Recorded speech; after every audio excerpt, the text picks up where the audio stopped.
네, 오늘 말씀의 제목은 우리의 환대입니다. 최근에 레비나스라는 철학자가 있는데 이 철학자에 관련된 논문을 읽다가 불편함을 좀 많이 느꼈습니다. 레비나스라는 철학자는 혈통으로는 러시아계이라고 하는데 결국 마지막에 활동했던 것은 프랑스이고요. 실질적으로 이 레비나스의 영향을 많이 받았던 것은 이제 프랑스입니다. 그리고 우리는 지금 프랑스의 그 모습을 보면서 이 사람이 무슨 짓을 했는지를 한번 살펴보는 게 좋을 것 같습니다. 이 사람이 자기 주장 속에서 무슨 이야기를 했냐면요. 환대를 하는 것을 굉장히 주장합니다. 낯선 자들을 받아들이는 것, 친절하게 받아들이는 것에 대해서 주장을 하는데요. 이 레비나스의 주장에는 무조건적인 환대를 주장합니다. 이런 거예요. 우리는 보통 그러잖아요. 남을 초대할 때 내 집에 와서 편히 쉬세요 라고 하지만 어떤 거예요? 내 집에 와서 편히 쉬세요 하는 건 그래도 내가 원하지 않는 것을 하지 말라는 이야기잖아요.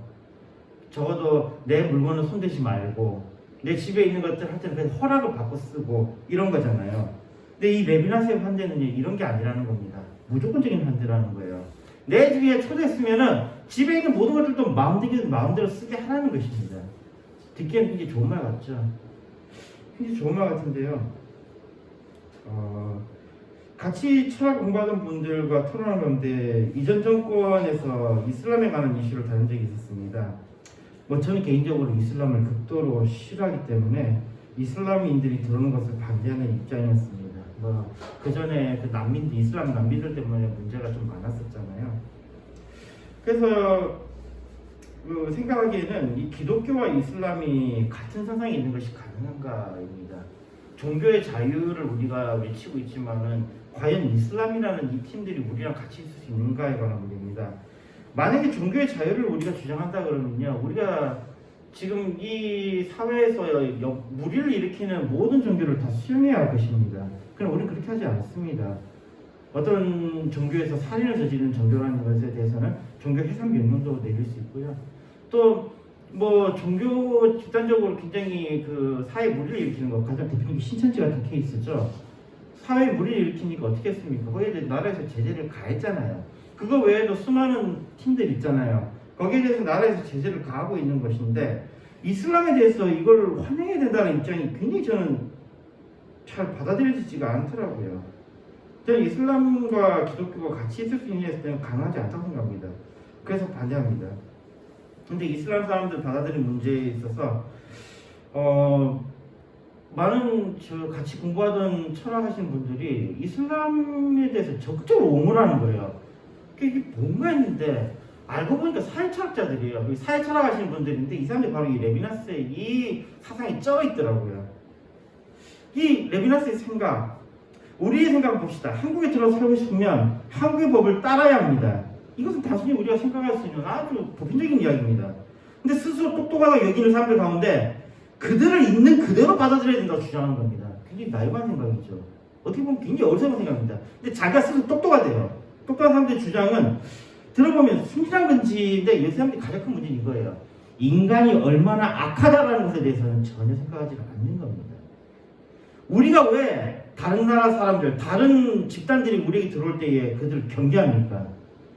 인간이 악하다라는 그 기본을 우리가 알고 있기 때문이에요. 누구보다도 사업하는 사람들이 어떤 계약을 할 때에 무조건적인 계약하지 않잖아요. 어떻게 합니까? 아주 촘촘하게 계약서를 만들잖아요. 왜요? 인간이 약하다는 것에 대해 제일 잘 알거든요. 그런 사람들이 그래도 앞서가고 돈도 많이 버는 거예요. 부자가 되는 겁니다. 인간이 얼마나 악한데요. 이 레비나스의 이 순진한 주장 같은 이런 것들에 대해서 사람들이 굉장히 열광을 하더라고요. 최근에 이슬람 사원 권력 때문에 갈등을 빚은 것이 있습니다. 이 모스크 공식 명칭은요, 다울 이만이라고 하는데요. 이 경북대학교 앞에 이슬라믹 센터를 만드는 겁니다.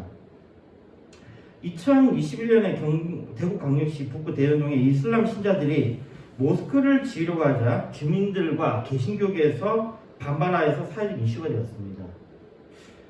원래는 2014년부터 대연동 경북대학교 바로 옆 단독주택에 경북대학교에 다니는 파키스탄, 우즈베키스탄 출신 무슬림 유학생들은 여기에 모여서 소규모 예배당을 운영을 하고 있었습니다.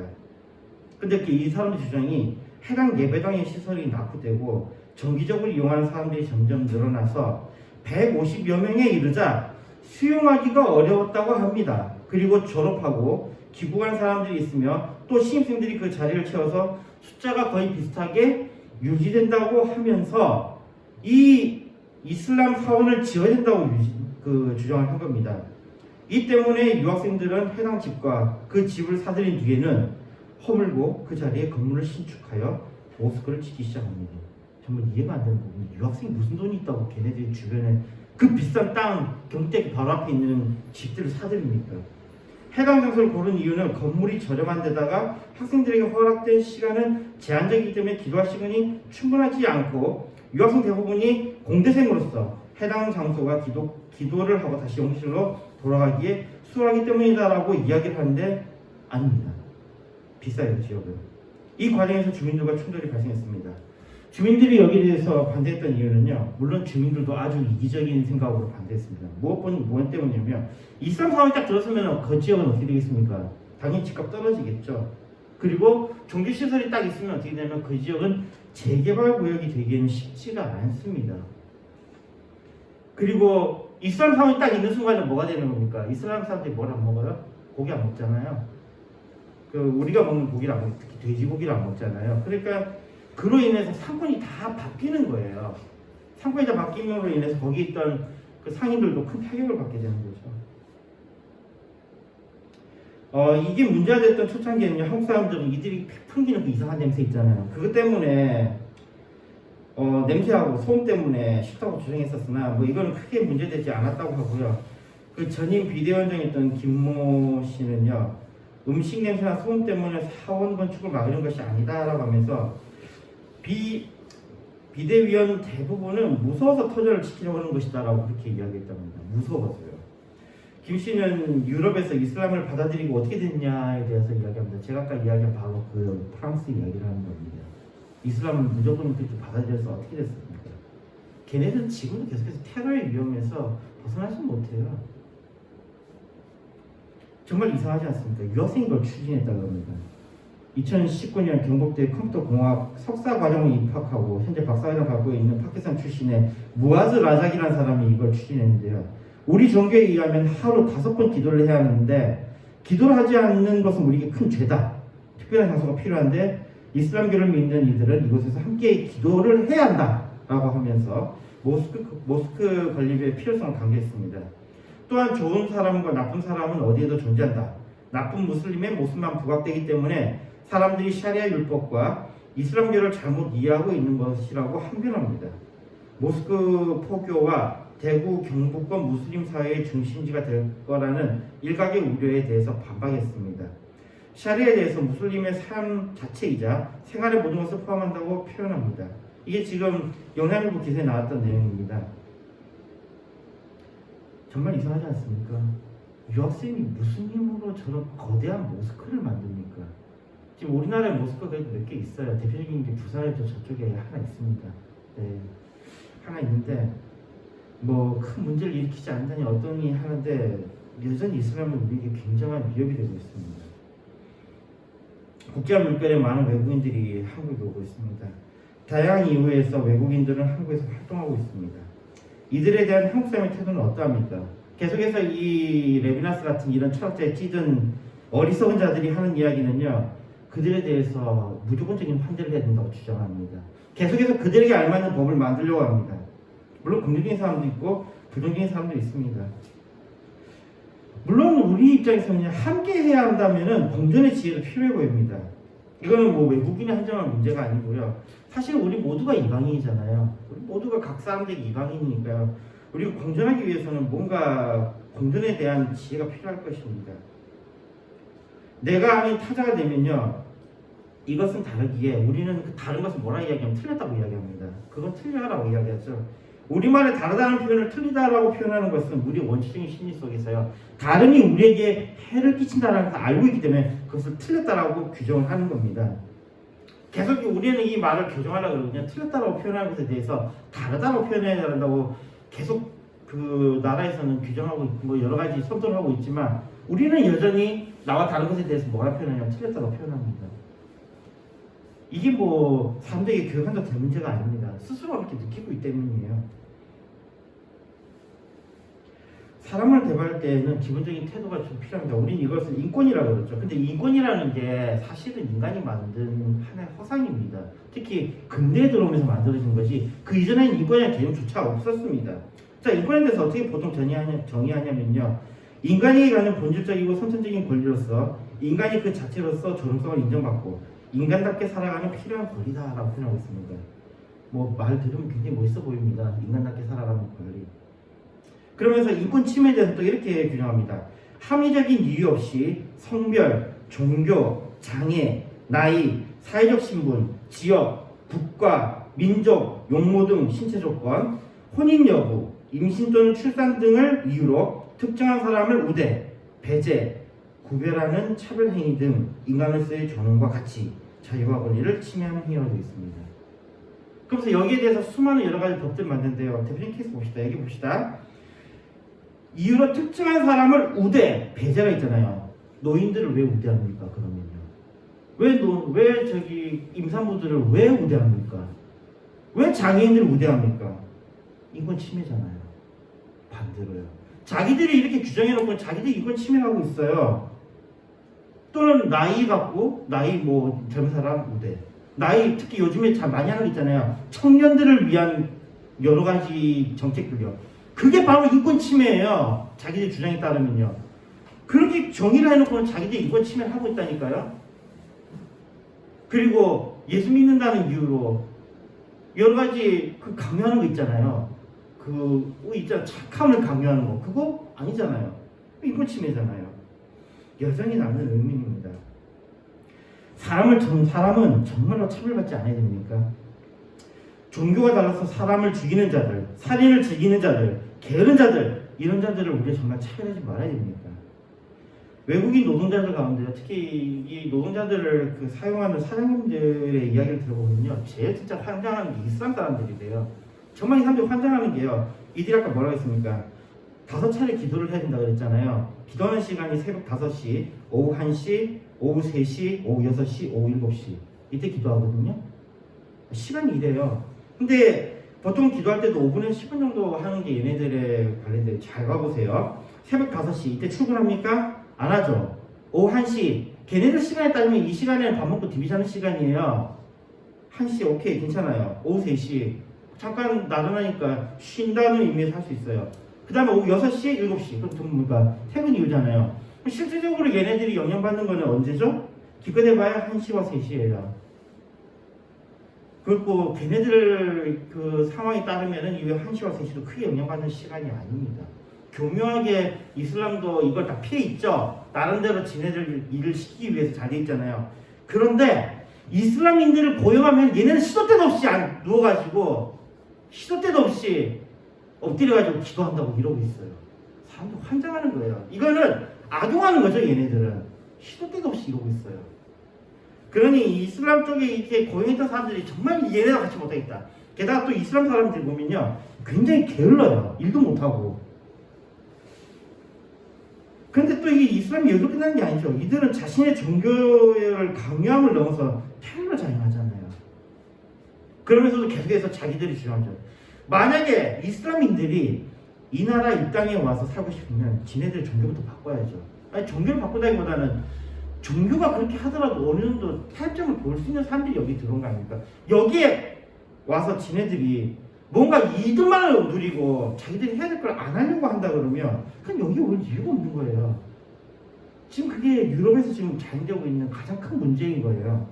유럽에서 이 레비나스 같은 이런 이상한 자들의 철학에 물리는 사람들에 의해서 얼마나 지금 고통을 당하고 있습니까? 우리가 여기에 대해서 좀 우리의 환대에 대해서 다시 생각해 볼 필요가 있습니다. 히브리서 13장 2절에 말씀합니다. 손님 대접하기를 잊지 말라. 이로써 부지 중에 천사를 대접한 이들이 있느니라. 이게 아브라함의 이야기죠. 아브라함은 이 부지 중에 이 천사들을 대접해서 그리고 그들로부터 굉장히 기쁜 소식을 얻게 됩니다. 그 다음에 또 롯 같은 경우에도 이들을 또 똑같이 환대했죠. 창세기 19장 1절 3절입니다. 날이 저물 때에 두 천사가 소돔에 이르니 마침 롯이 소돔 성문에 앉았다가 그들을 보고 일어나 영접하고 땅에 엎드려 정하여 가로되 내 주여 돌이켜 종의 집으로 들어와 발을 씻고 주무시고 일찍이 일어나 갈 길을 가소서. 그들이 가로되 아니라 우리가 거리에서 격려하리라. 롯이 간청함에 그제야 돌이켜 그 집으로 들어오는지라. 롯이 그들을 위하여 식탁을 베풀고 무교병을 부으니 그들이 먹으니라. 이건 우리가 잘 알고 있습니다. 자, 롯은 어디에 살았습니까? 바로 소돔성에 살았어요. 그리고 우리가 알고 있는 바와 같이 소돔과 고모라는 불로써 멸망합니다. 이 롯이 이들을 환대함으로 인해서, 롯이 하나님의 사자를 환대함으로 인해서 적어도 롯은 생명을 보장받습니다. 이 환대라는 것은 우리 기독교에 있어서 굉장히 중요한 것입니다. 그러나 여기에 우리가 분명히 보아야 될 것이 있습니다. 그것은 무엇이냐면요, 합당하지 않은 자들에 대해서 어떻게 하느냐 이거입니다. 자, 오늘 본문의 말씀 보니까요, 혼인잔치의 비유가 있습니다. 임금이 사람들을 초대합니다. 자신들의 일로 사람들은 오지 않겠다고 합니다. 근데 이 임금이 한 번 더 보내서 다 간청을 했더니, 심지어 어떤 놈들은 종을 능욕하고, 그리고 또 어떻게 했냐면 죽이기까지 했다는 겁니다. 이런 임금이 화가 났죠. 그리고 자기의 군대를 보내서 초대받았던 사람들을 다 죽여버립니다. 그리고 그 동네를 불살라버립니다. 여기에는요, 이 천국 비유잖아요. 여기에 바로 큰 의미가 있는 것이요, 천국에 초대받은 자들이 그 초대에 응하지 않았을 때에는 어떤 일이 일어나냐, 바로 이 일이 일어납니다. 죽임을 당하고 불사름을 당한다. 천국으로의 초대는 강제성을 띈다는 것을 또한 이 비유를 통해서 알 수 있습니다. 어쨌든 그로 인해서 임금은 또 다른 사람들을 초대합니다. 아무나 막 초대를 해요. 아무나 초대를 해서 막 데리고 옵니다. 그럼에도 불구하고 여기 중요한 부분이 있습니다. 임금이 손을 보러 들어올 때 거기서 예복을 입지 않은 한 사람을 보고, 아무나 청했는데 그 청함을 응한 사람 중에서 예복을 입지 않은 자를 보고 어떻게 했다는 거예요? 그를 쫓아냈다는 겁니다. 여기에 우리가 우리의 환대의 부분에 대해서 명확히 할 필요가 있다는 것이죠. 합당하지 않은 자를 환대하는 것은 우리에게 어울리지 않는 것입니다. 심지어는 악한 것에서 떠나봅니다. 시편 1편 1절입니다. 복 있는 사람은 악인의 꾀를 듣지 아니하며 죄인의 길에 서지 아니하며 오만한 자의 자리에 앉지 아니하고. 악한 자들의 근처로 가지 말라는 거죠. 모든 자를 환대하는 이야기가 아니라는 겁니다. 심지어는 이에는 이, 은혜는 눈, 보고하는 것에 이 중요성을 성경은 강조하고 있습니다. 출애굽기 21장 12절 보십시오. 사람을 쳐 죽인 자는 반드시 죽일 것이나. 여기 분명합니다. 인간에 대해서 살인을 저지른 자에 대해서는 쳐 죽이라고 했습니다. 거기에 대해서 보고하라는 거죠. 레위기 20장 10절 봅시다. 누구든지 남의 아내와 간음하는 자, 곧 그 이웃의 아내와 간음하는 자는 그 간부와 음부를 반드시 죽일지니라.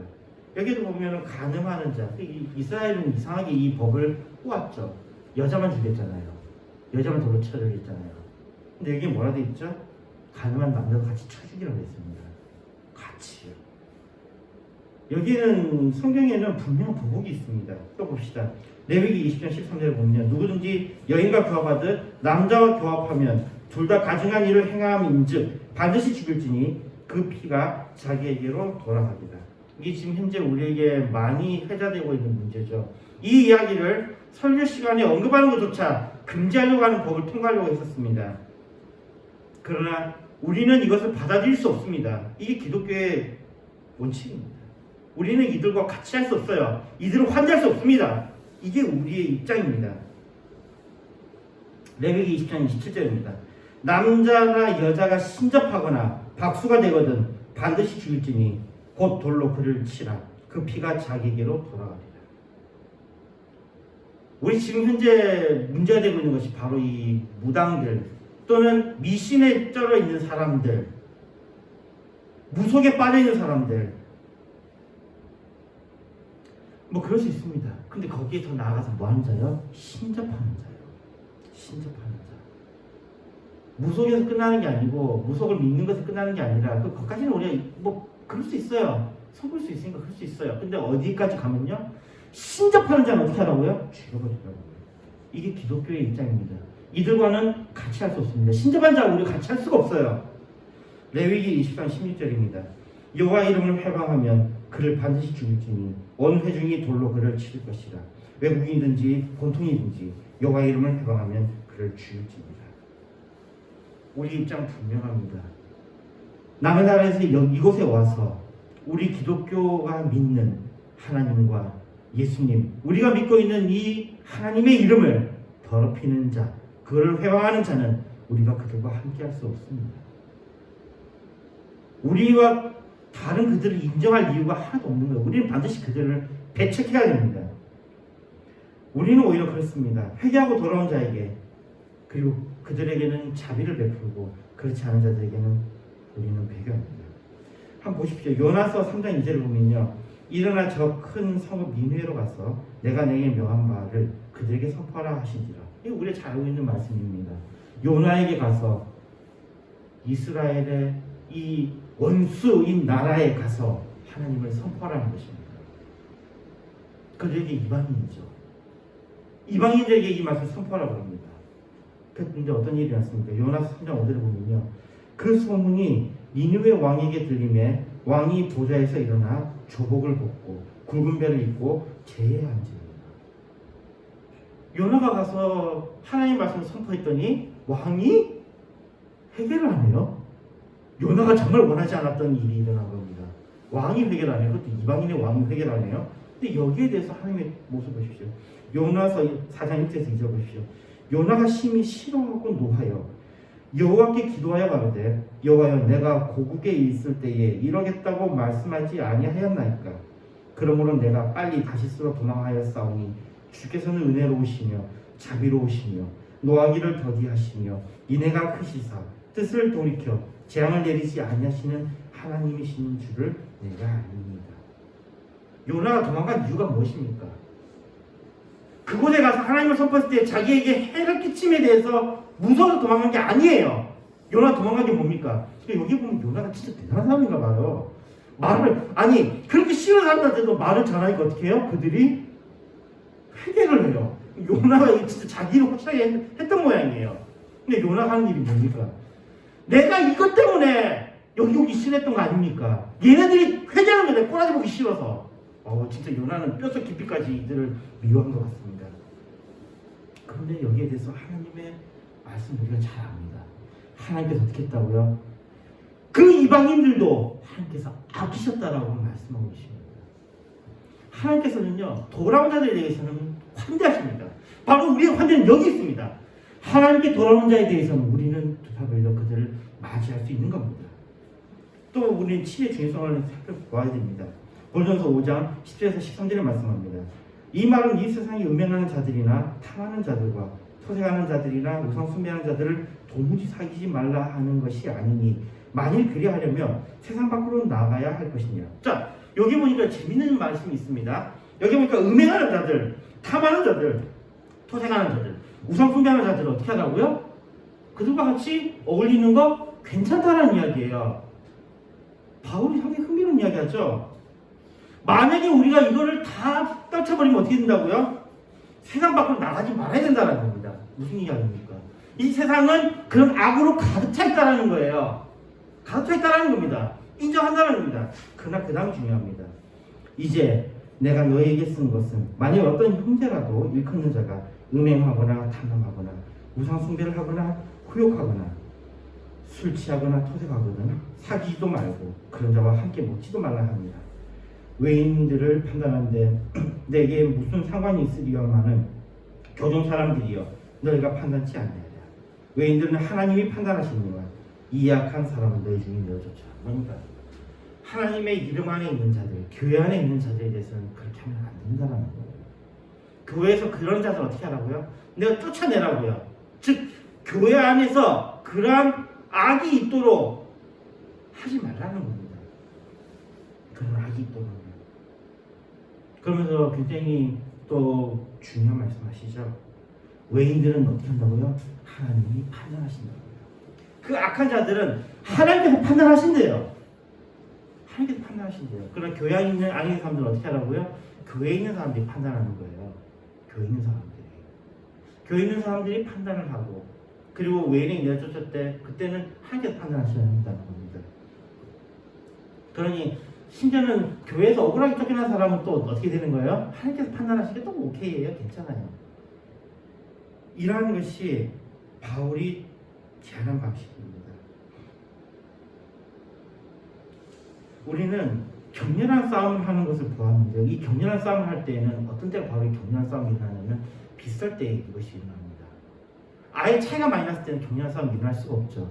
비싼 사람들끼리 일어나는 거예요. 특히 비싼 것에서 무엇이 많이 나타나는 건 대표적인 게 먹는 거 그러잖아요. 내가 먹고 싶은 거, 저 사람 먹고 싶은 거 다를 때 격렬한 싸움이 일어난다는 거예요. 근데 이 먹는 걸 가지고 확 밀어버리면 어떻게 되는 거죠? 그러면 굉장히 큰 골이 생기잖아요. 비슷한 때에 싸움이 일어나는 겁니다. 자, 이렇게 함께 우리가 그러면 우리는 환대를 해야 될 사람은 어떤 사람들이냐면 바로 믿는 자들 안에서의 환대입니다. 우리에게 필요한 환대는요. 외인들은 우리랑 상관이 없어요. 그들이 죄를 짓고 살도 우리랑 관계없습니다. 그들은 하나님께서 처리하실 것입니다. 그들은 우리가 환대할 필요 없어요. 우리가 환대할 자들, 우리가 돌봐야 될 자들은 어디 한정인다? 그리스도를 믿는 자들, 하나님의 형제 자매들만이 우리가 환대할 자들입니다. 우리가 이걸 분명히 해야 돼요. 그러면서도 우리가 또 이 안에서, 교회 안에서 환대가 가능한 사람이 되려면 우리는 고독한 사람이 되어야 합니다. 바쁜 사람은요 절대로 환대할 수 없어요. 바쁜 사람이 어떤 다른 사람을 환대합니까? 누가복음 5장 16절에 말씀합니다. 예수는 물러가서 한적한 곳에서 기도하십니다. 그 바쁘게, 우리가 보기에는 그렇게 바쁘실 것 같은 예수님도 어떻게 하셨냐면은 한적한 곳에 가셔서 혼자 기도하셨어요. 어떤 사람은 이걸 가지고 예수님께 새벽에 가서 기도하셨으니까 새벽 기도를 해야 된다라는 이야기를 하는데 전혀 관계없는 이야기입니다. 예수님께서는 혼자 되기 위해, 고독하게 되기 위해 그곳에 가셨습니다. 사람들과 함께하는 게 아니에요. 고독하기 위한 것입니다. 고독한 사람은 사람을 그리워할 수 있습니다. 바쁜 사람은 사람을 그리워할 수 없지만 고독한 사람은 사람을 그리워할 수 있어요. 아브라함의 환대도 바로 이러한 맥락입니다. 아브라함이 왜 하나님의 사자들을 환대했을까요? 아브라함은 이방인들 가운데 있었어요. 이방인들 가운데에 고독한 자였죠. 정말 그곳에서 살아나는 게 얼마나 힘들었겠습니까? 그때에 같은 믿음을 가진 자들이 나타났을 때에 얼마나 그들이 반가웠을까요?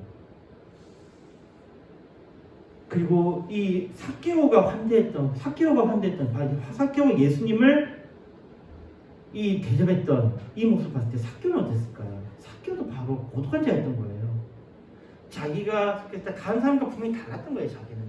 이미 달랐던 거예요. 삭개오는. 그 다른 가운데에 예수님을 만났을 때 그는 얼마나 기뻤을까요? 또 예수님께서는 또 삭개오를 보고 얼마나 기쁘셨을까요? 바로 고독한 자들이 환대할 수 있는 것입니다. 말씀했습니다.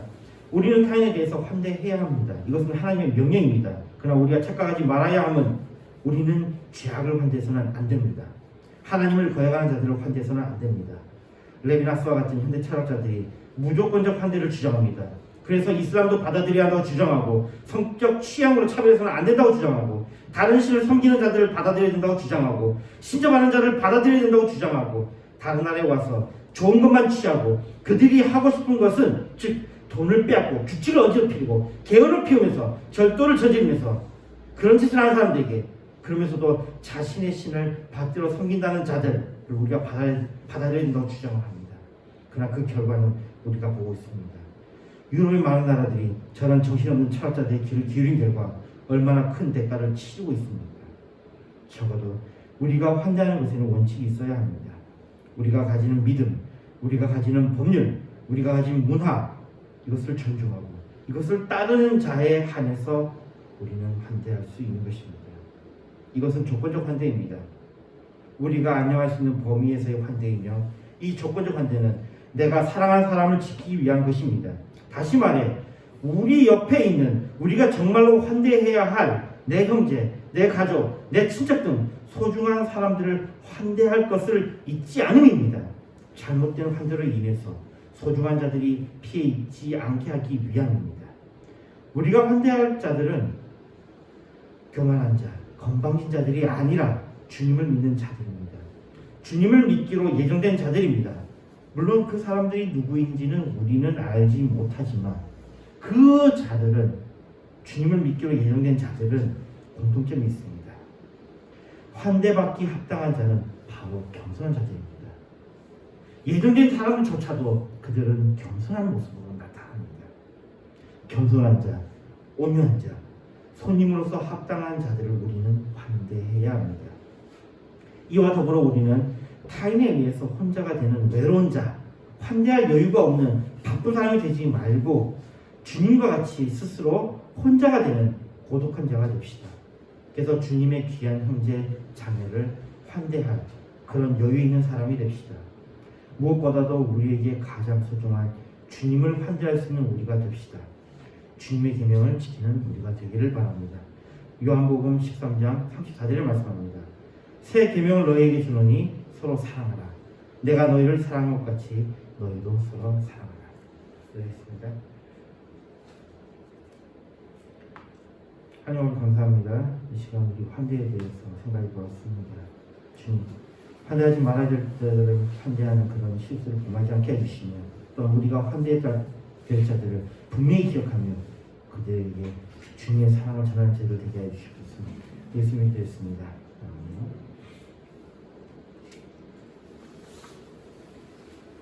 찬송가 415장 부르면서 준비하시는 분 모시겠습니다.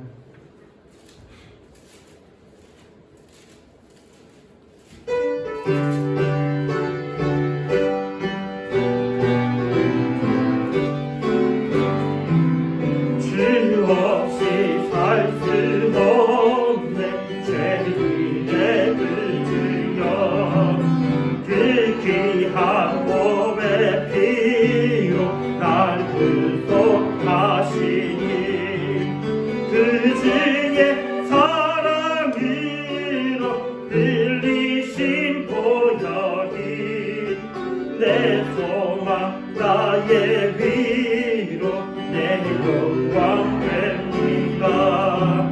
주 없이 살 수 없네 나 혼자 못서리 힘없고 부족하며 지혜도 없으니 내 주는 나의 생명 또 나의 힘이라 주님을 의지하여 지혜를 얻으리 주 없이 살 수 없네 내 주는 하신다 내 영의 깊은 간구 마음의 소원을 주밖에 나의 마음을 네 알아주리요 내 마음을 위로하게 하시네 주 없이 살 수 없네 세월이 흐르고 이 깊은 고독 속에 내 운명 끝나고 사나운 풍랑일 때 날 지켜주시고 내 곁에 계신 주님 힘이 되시네. 아멘. 모든 성도님 드리겠습니다.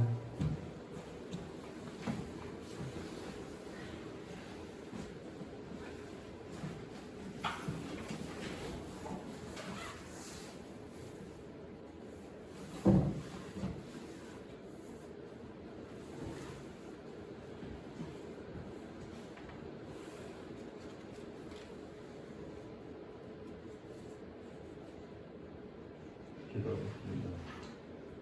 예수가 그리스도인 다시 말하게 하신 바를 기도하며 제영 오늘에 감사합니다. 도우시는 하나님 오늘도 오늘 해주시고 거룩하고 복된 날을 허락하시고 귀한 제단에서 예배를 드릴 수 있도록 은혜를 주신 것을 감사합니다. 저들이 정말로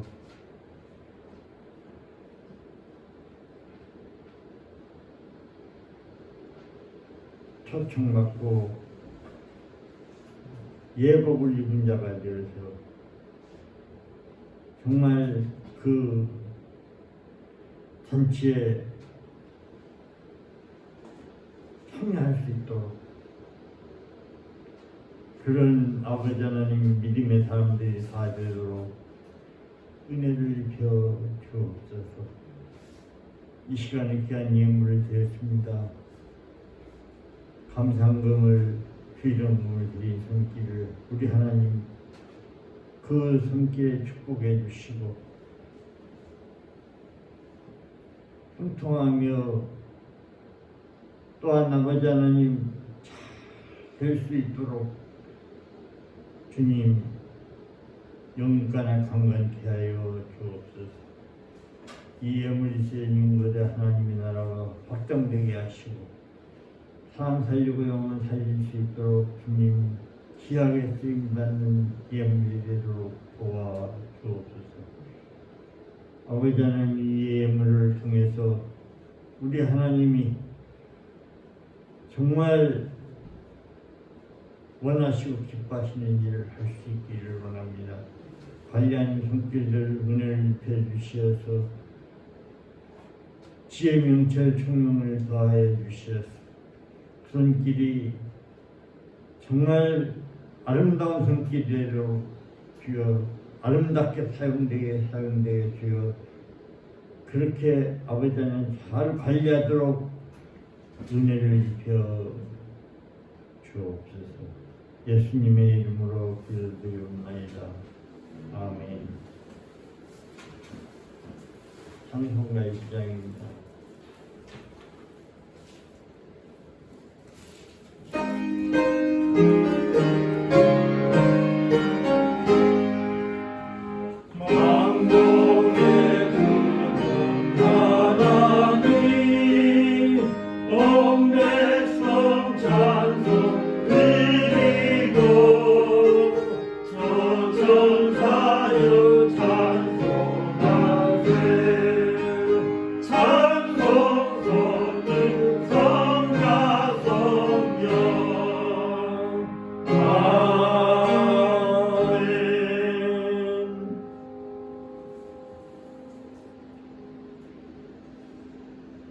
교회 머리 되신 우리 구주 예수 그리스도의 은혜와 크신 하나님의 사랑과 성령님의 교통하심이 오늘 예배한 목양교회